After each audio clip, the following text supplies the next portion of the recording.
Temos.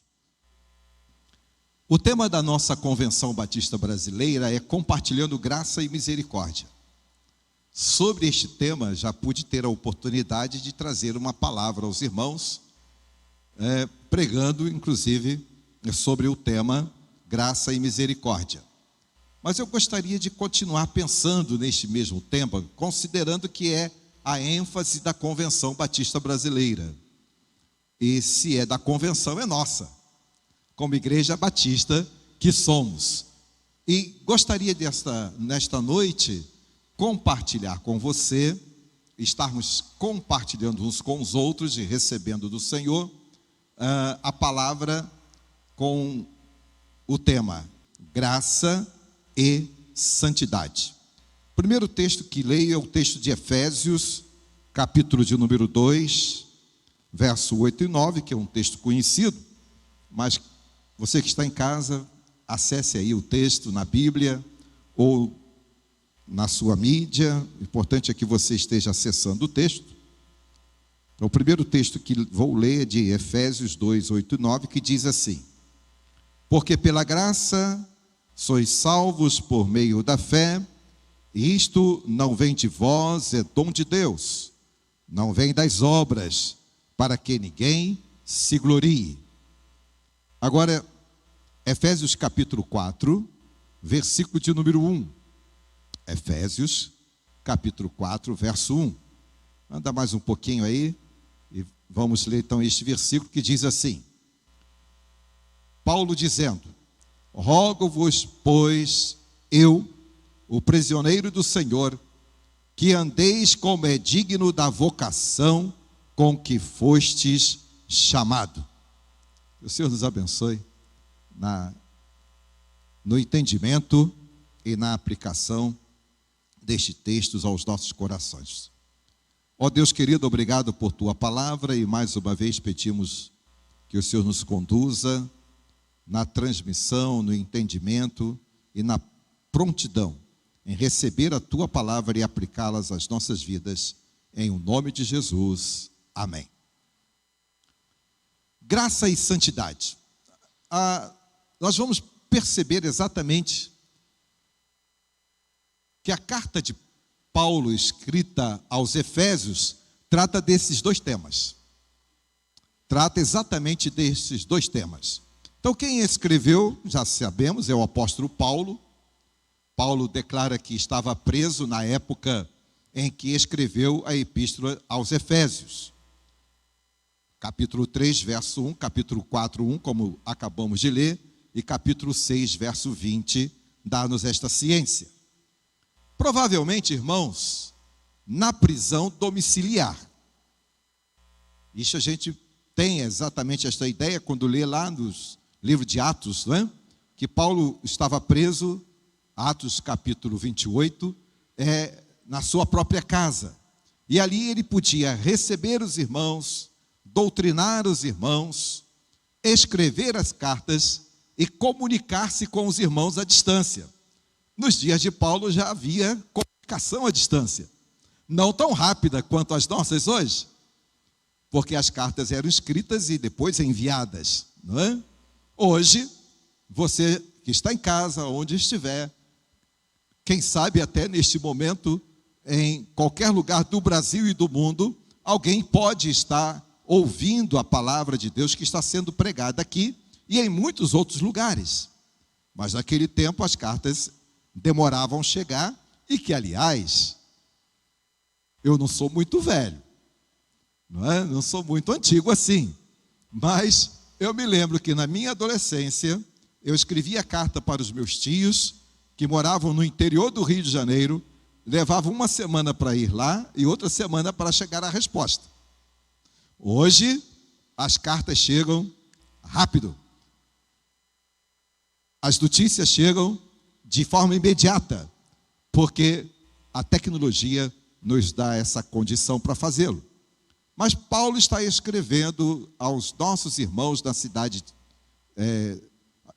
dos Efésios, e é possível que essa epístola tenha sido escrita aproximadamente entre os anos 60 a 62 depois do Senhor Jesus Cristo. Qual o objetivo que Paulo está escrevendo aos Efésios? Ele quer exatamente trazer ao coração dos irmãos da cidade dos Efésios, e a mesma mensagem que ele traz àqueles irmãos é a mesma mensagem que ele traz a mim, a você, a todos nós. É a mensagem da graça de Deus revelada em Cristo. É a mensagem da graça que é infinita e que precisa ser, de alguma forma, nós que fomos alcançados pela graça, manifestá-la por meio da nossa vida cristã, vivendo de forma santa diante do Senhor. A carta aos Efésios, ela está dividida exatamente em duas partes. Trata da graça e da santidade. Eu vou mostrar para você uma imagem que o nosso irmão vai colocar aqui. Esta imagem, ela retrata para a gente exatamente como o apóstolo Paulo escreve esta carta. Ele escreve esta carta pensando que os irmãos que foram alcançados pela graça do Senhor são aqueles que estão edificados. A graça traz a mensagem do Evangelho, a graça traz a salvação em Cristo. E então este crente alcançado pela graça e que dá lugar à manifestação da graça no seu coração, na sua vida, ele então cria raízes profundas. E a partir do momento em que esta graça que o alcança, cria raízes profundas, esta graça precisa frutificar. Precisa frutificar. E a maneira como a graça do Senhor frutifica na vida da igreja, na vida do crente, é através da santidade de nossas vidas, das práticas de nossas vidas santas. Então, a graça é a raiz e a santidade é o fruto da graça em nossas vidas. Esta figura traz para a gente este recado. Paulo vai tratar da graça exatamente do capítulo 1, 2 e 3. Obrigado, irmão. E vai tratar sobre a santidade os capítulos 4, 5 e 6. Então, duas perguntas aqui são importantes neste momento, para nós que estamos aqui no santuário e para você que está em casa. Você tem entendimento do significado e da importância da graça na sua vida? A outra pergunta é: você entende que graça e santidade são indispensáveis na experiência de nossa vida cristã, a cada dia, a cada instante, a cada momento? É baseado exatamente nestas duas perguntas que quero convidar você a estarmos pensando dois versículos que lemos. O primeiro versículo que lemos foi exatamente Efésios 2, verso 8 e 9, que muitas vezes nós citamos de forma decorada, não é? E alguns até mesmo fora do contexto. Mas o contexto que aqui está este versículo é que, primeiro afirma que nós somos alcançados pela graça para a salvação. Pela graça sois salvos. A segunda afirmativa deste texto de Efésios 2 é de que a graça é dádiva de Deus. É dádiva de Deus. E a outra afirmativa é que dá-nos a consciência de que nós somos alcançados pela graça do Senhor para a salvação, para não acharmos que as nossas obras sejam elas importantes para operar em nós alguma mudança. As obras, elas são importantes, mas a graça é que nos salva.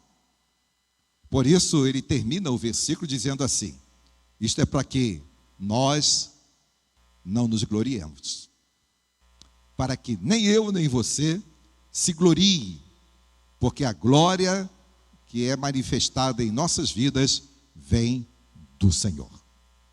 Portanto, irmãos queridos, no âmbito do estudo da teologia, muitas vezes a abordagem sobre a graça consiste em entender o dom sobrenatural concedido por Deus como um meio de salvação.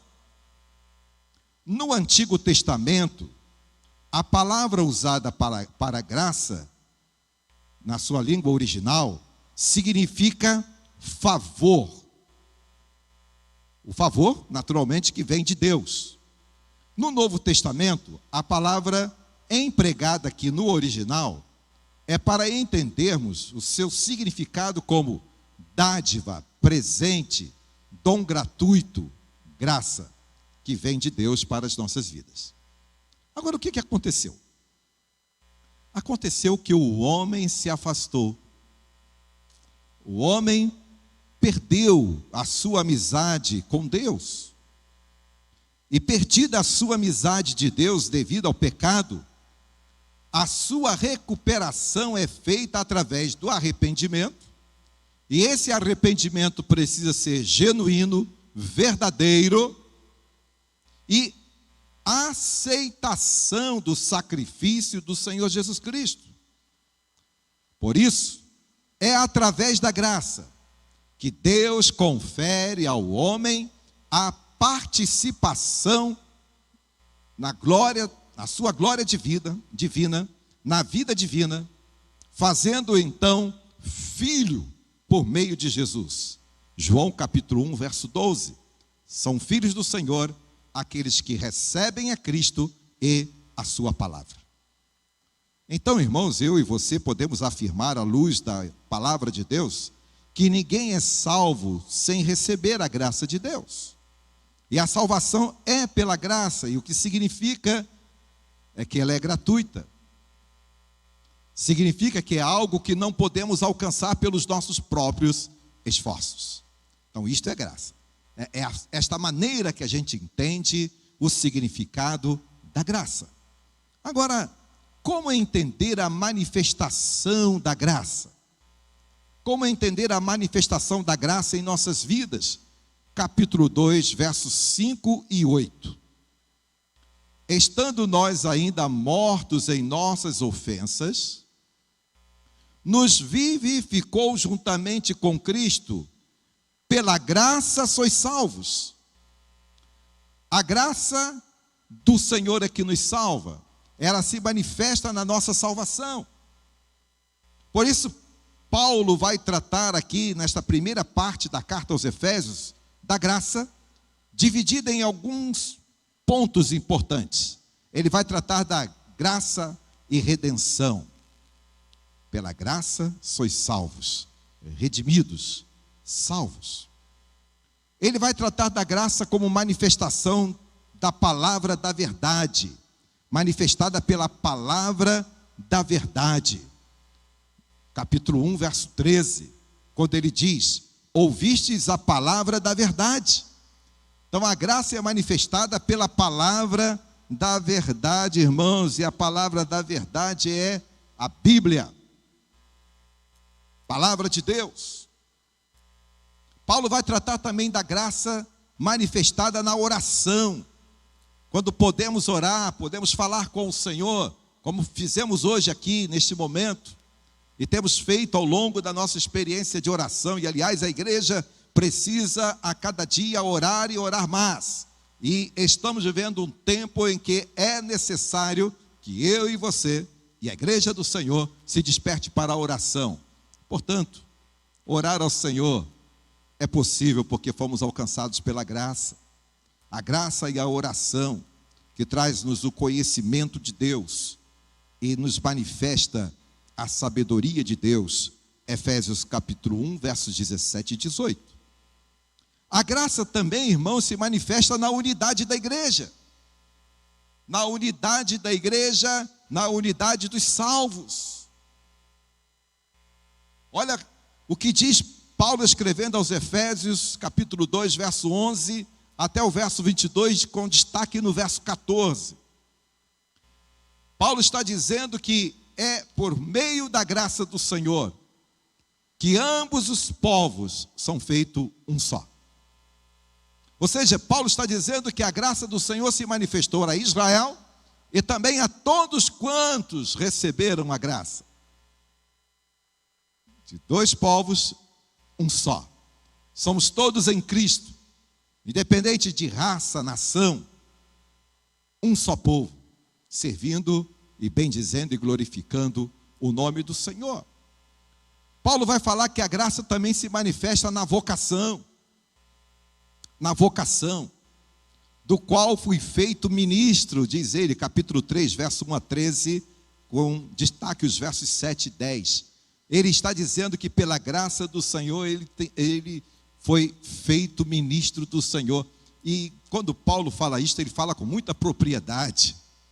Porque quem foi Paulo antes da conversão? Um homem que perseguiu a igreja do Senhor. Então, ele entendia muito bem o significado da graça. A graça que transformou a sua vida, que mudou a sua vida, e que o presenteou, deu a ele a oportunidade de também fazer parte não apenas do povo de Deus, mas também ser um ministro do Senhor, um apóstolo do Senhor, que pregou o evangelho, plantou igrejas, edificou vidas com seu talento de serviço e foi bênção. Então, graça se manifesta na vocação. A graça também se manifesta de forma plena na vida daqueles que conhecem o amor de Jesus. Efésios 3,19. Você pode ir consultando à medida que eu for citando o texto.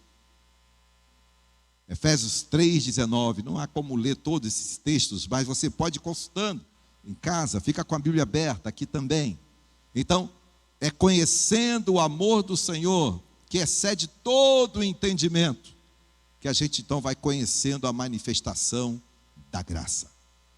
Então, entendemos o que é graça e entendemos como ela se manifesta, à luz do que Paulo está tratando dos capítulos 1 até o capítulo 3 de Efésios. E agora, a partir do capítulo 4, ele vai tratar da santidade. Da santidade. Olha o versículo 1, que a gente leu logo no início. Diz assim: rogo-vos, pois, eu, capítulo 4, verso 1. Rogo-vos, pois, eu, o preso do Senhor, ou seja, preso. Então ele está aqui afirmando que escreveu enquanto estava preso. Preso do Senhor significa preso por causa da pregação do Evangelho. Preso porque testemunhava do Evangelho. É isso que significa preso do Senhor. Porque pregava o Evangelho, testemunhava do Evangelho. E ele diz à igreja: eu apelo a vocês, porque rogo-vos é apelar. Eu apelo a vocês que andeis como é digno da vossa vocação. Da vocação com que fostes chamados. A vocação aqui, irmãos, é uma maneira diferente de se entender. Porque quando falamos em vocação, nós falamos em música, ensino, pregação. Então, quando nós falamos em vocação, normalmente a gente se refere a isto. Mas aqui Paulo está falando de uma vocação que foi dada a todo crente. Nem todo crente é músico, nem todo crente é pregador, nem todo crente é evangelista, nem todo crente é diácono, nem todo crente é professor da EBD, mas todos os crentes são santos. Todos os crentes têm a vocação da santidade. Todos os crentes foram chamados para viver em santidade. É esta vocação que o apóstolo Paulo está dizendo que precisamos levar em consideração. E qual é exatamente o apelo do apóstolo Paulo para a igreja? Ele diz que eu preciso entender o meu chamado, que eu preciso compreender o meu chamado para uma vida em Cristo e andar de forma digna deste chamado. Ou seja, andar de forma santa, valorizando este chamado. Portanto, irmãos, o que é santidade? Sem um coração santo não se pode viver em santidade. Santidade é o clamor do coração de Deus para o seu povo. É Deus que clama ao seu povo à santidade. Olha o que diz Pedro na primeira carta, capítulo 1, verso 16. Sede santos, porque eu sou santo. Então é o apelo de Deus, é o rogo de Deus. Assim como Paulo rogou aos Efésios, Deus tem rogado também, tem apelado ao meu coração, ao seu coração: seja santo, porque eu sou santo. Irmãos queridos, Deus deseja uma geração que seja exclusivamente sua. Ele deseja homens e mulheres que sejam propriedade exclusiva dele, separada para ele, consagrada para ele. É esse o anseio do coração de Deus, revelado em toda a palavra.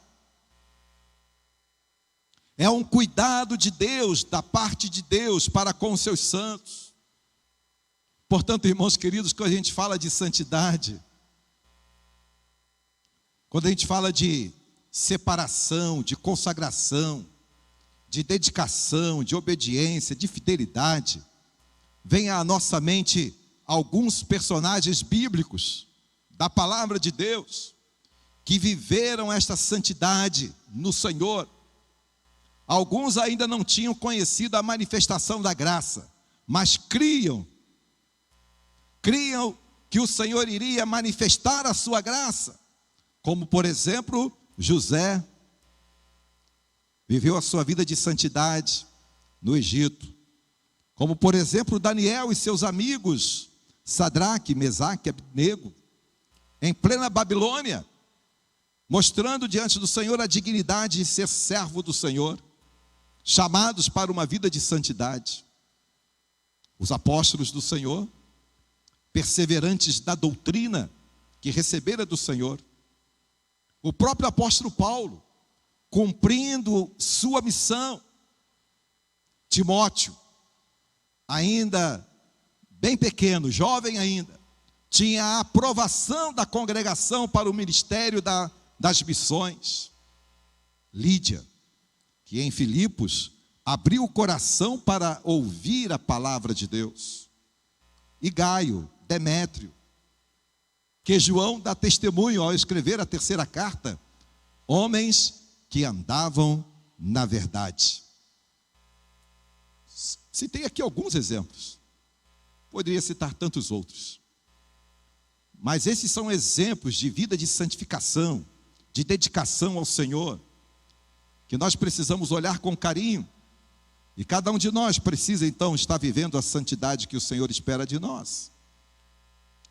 Então, irmãos queridos, quem já experimentou a graça da salvação e da santificação, não precisa fazer esforço em praticar o bem, em praticar a justiça, porque ele já está nele, o praticar. A Bíblia diz que o homem santificado opõe-se a todo pecado. O homem santificado anda nos estatutos do Senhor e guarda os seus juízos e os observa. Olha o que diz o salmista no capítulo 1, verso 2. Antes tem o seu prazer na lei do Senhor e na sua lei medita dia e noite. Ou seja, ele se ocupa com a palavra. Portanto, queridos, não basta falar de santidade, é preciso vivê-la. A santidade precisa fazer parte do meu testemunho. A verdade não pode ser adulterada ou deturpada. E como eu tenho dito neste último tempo, eu acho que eu vou dizer por várias vezes ainda, enquanto tiver a oportunidade de pregar, eu e você precisamos estar comprometidos com o Senhor para fazer valer e preservar e defender a palavra de Deus como verdade absoluta. Então, ela não pode ser adulterada ou deturpada. E uma vida de santidade não se opõe à palavra, mas aquele que não é santo se opõe à palavra. O coração do homem carnal não admite a lei de Deus, não admite a verdade. Sabe por quê? Porque a palavra do Senhor restringe suas tendências impuras.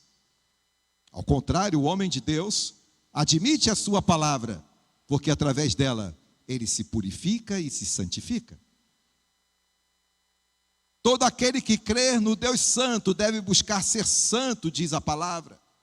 Ser santo, irmãos queridos, não é uma sugestão. O Senhor não está nos sugerindo a santidade, a busca da santidade, o crescimento de uma santidade, de uma vida santificada. Mas todo aquele que se torna filho do Senhor precisa entender que a palavra de Deus traz para nós a ideia de que ser santo é uma ordem do Senhor. Sede santo é imperativo. A santidade, irmãos, é uma qualidade moral de pureza do espírito, da alma, do corpo. O cristão é, portanto, um elemento raro neste mundo tão corrompido, e que as pessoas não compreendem o que significa um crente. Quando ele se depara com um crente verdadeiramente santo, ele leva um susto. Por causa de um mundo corrompido, de valores totalmente invertidos deste tempo. Um mundo que não tem a qualidade da santidade. Mas o crente tem a qualidade da santidade, cujo grau dessa santidade vai se intensificando gradualmente, crescendo na sua essência, à medida que ele se aproxima cada vez mais da palavra, consequentemente do Senhor. Por isso o Senhor Jesus disse, não é?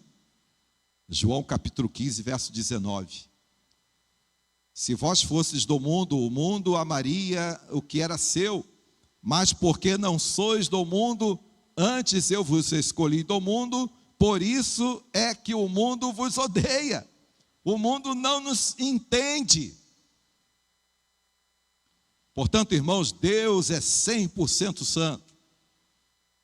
E é essa qualidade de ser santo, puro, isento da mistura da velha natureza, humana e adâmica, que deve fazer parte da vida do crente.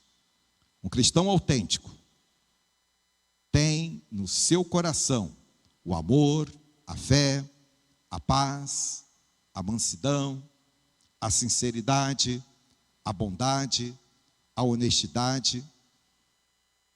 Esses traços de caráter vão sendo confirmados e ampliados na vida do crente, e amadurecidos na vida do crente, desenvolvidos.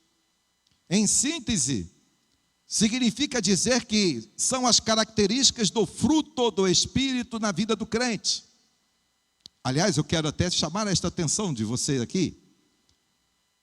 O fruto do Espírito é exatamente a salvação, a graça que nos alcançou, e que tem as características que Gálatas 5:22 relaciona: amor, gozo, paz, longanimidade, benignidade, bondade, mansidão, temperança ou domínio próprio. Indispensável a alguém que queira vir ou viver uma vida de santidade na presença do Senhor. Às vezes me intrigava quando eu era garoto, alguém dizia assim: você precisa ser puro. E eu ficava pensando, como ser puro num mundo tão corrompido, né? E depois então percebendo que cada dia as coisas vão acontecendo, e depois eu pensava assim, mas eu sou ser humano, como ser puro? Mas estudando a respeito da pureza, eu entendi que pureza é a ausência do domínio do pecado. Quando nós não somos dominados pelo pecado, a nossa vida vai se tornando cada vez mais identificada com o Senhor. Então, pureza é a ausência do domínio do pecado, assim como a saúde é a ausência do domínio da doença. Declaração tão atual para este tempo. Esvaziando-se dos pecados, imediatamente o crente é cheio da santidade de Deus. Um pouco mais, irmãos, sobre a natureza de santificação alcançada pela graça do Senhor sobre ser santo. Nós normalmente classificamos a palavra, damos o significado de separação. É ser separado do terreno humano para o mundo de Deus. Mas podemos também entender como dedicação. Ser santo através da nossa dedicação, que é requerida para o culto que prestamos ao Senhor. Como consagração, um homem consagrado a Deus, no sentido de viver de modo justo diante do Senhor, justificado pelo sangue do Senhor Jesus Cristo. E santo, sem o domínio do pecado. Olha o que diz Pedro na primeira carta, capítulo 1, verso 15. Mas como é santo aquele que vos chamou, sede vós santos, preste atenção aqui, em toda a vossa maneira de viver.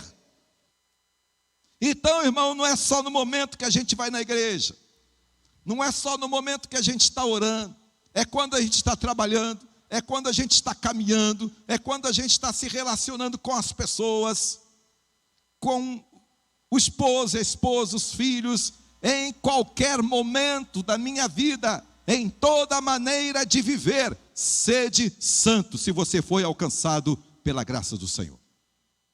E como então a santidade se manifesta? Olha o que diz o texto primeiro que a gente leu de Efésios 4:1, que andeis como é digno. Então a santidade se manifesta da forma de andarmos. Andar aqui significa prática. As nossas práticas, o que fazemos. Andeis como é digno da vossa vocação. É um imperativo também. A santidade também se manifesta na unidade dos crentes. Capítulo 4, verso 1 a 6. Chamados para andar digno, de forma humilde, mansa diante do Senhor, praticando o amor cristão. A santidade se manifesta também no nosso serviço, no serviço ao Senhor, como diz o versículo 16 de capítulo 4, entre os versos 7 a 16, mas com destaque para o verso 16, corpo, igreja, nós, cada um, membros da igreja, que cooperamos de forma santa, diante do Senhor, auxiliando-nos uns aos outros, conforme a justa operação de cada parte, auxilia no crescimento e na edificação da igreja do Senhor em amor. É a maneira como a santidade se manifesta.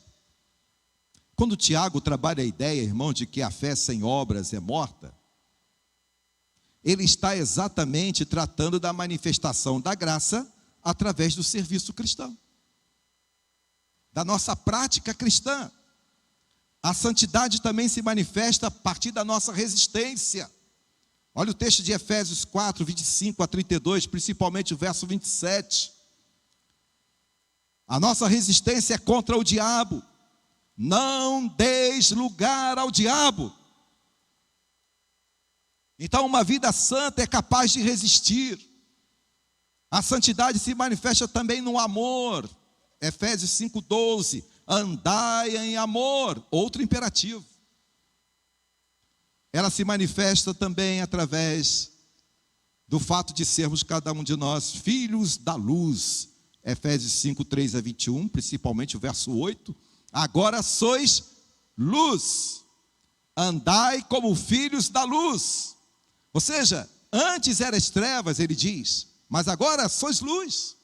Deixe a luz brilhar, deixe a luz brilhar, deixe a luz ser transparente através de você.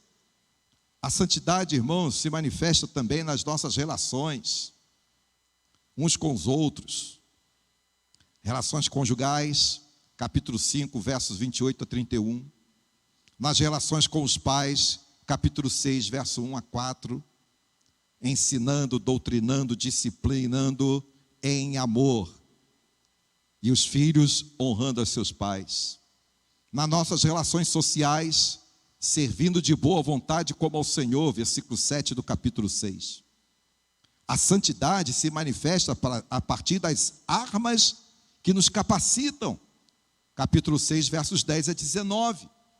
Nossa luta é contra os príncipes das trevas com as armas da luz.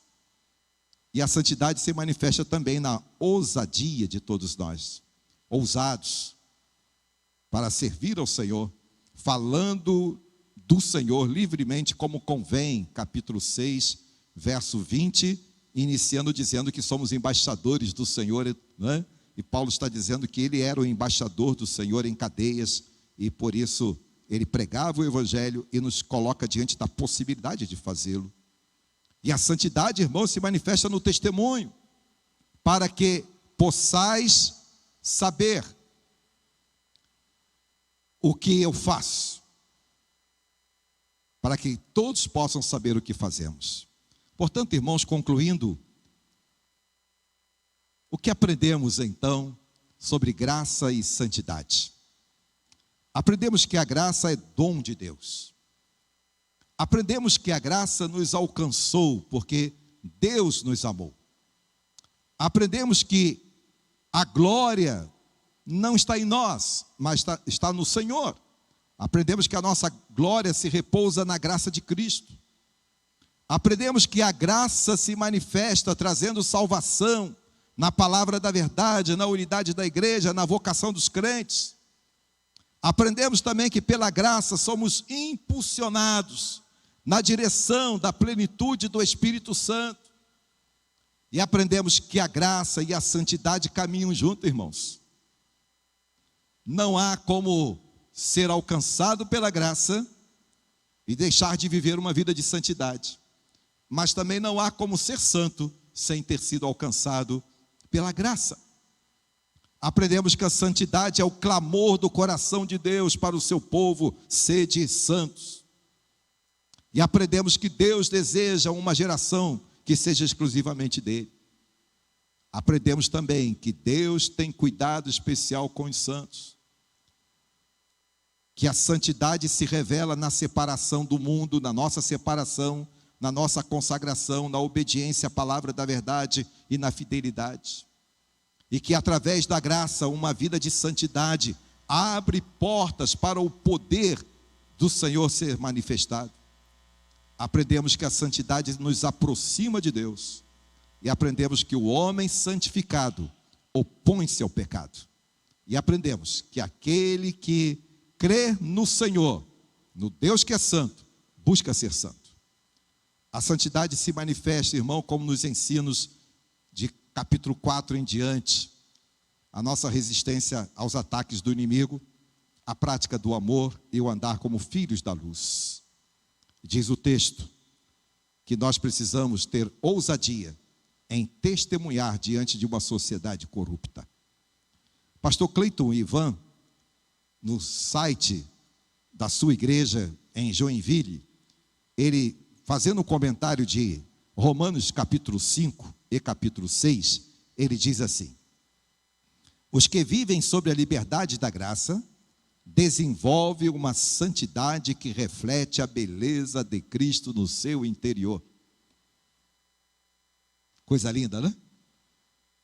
Portanto, irmãos, concluímos que a santidade inclui a remoção de qualquer mancha, sujeira, que seja contrária à santidade da natureza divina, e que esta natureza é concedida ao salvo por intermédio da graça de Deus em Cristo Jesus, nosso Senhor, pelo qual eu e você fomos alcançados. Que o Senhor nos abençoe, que a graça do Senhor manifestada nos faça cada vez mais homens e mulheres santos diante do Senhor. Amém? Amém. Ó Deus querido, muito obrigado por tua palavra e conceda-nos a oportunidade de viver esta vida que o Senhor quer ou requer de nós, alcançados pela graça, que possamos compartilhar esta graça todos os dias e viver esta graça através de uma vida santificada. Abençoa a tua igreja reunida neste lugar, e os meus irmãos que estão ao alcance desta palavra nos seus lares ou em qualquer lugar. Ó Deus, que o teu amor santo e a graça mediadora de Jesus e a comunhão santa do teu Espírito seja, Senhor, com o teu povo reunido neste santuário e com todos os que foram alcançados por tua graça na face da terra, agora e para todo sempre.